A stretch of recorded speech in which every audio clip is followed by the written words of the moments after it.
If you want to completely deactivate Gemini or Google Assistant on CMF Phone 2 Pro, then first of all we need to go to Settings. Over here in the Settings, open Apps Settings, then scroll down and open Assistant. Next we want to go to see all Assistant settings, and now here we need to scroll down a little bit, and the first thing that you need to do is, if you are using Gemini, we need to switch to Google Assistant. So in this case we need to select Digital Assistants from Google, and we need to switch to Google Assistant and confirm our choice. Unfortunately, this is necessary to do so.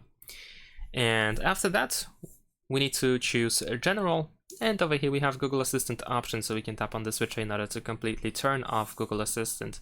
And that's about it. Besides that, you can also go back to the Assistant settings and choose Hold Power for your Assistant, and we can switch from Digital Assistant to Power menu. So now if you press and hold the Power button, you actually open the Power menu instead of the Digital Assistant. And that's it. Thanks for watching, leave a like and subscribe to my channel, and see you in my next videos. Bye!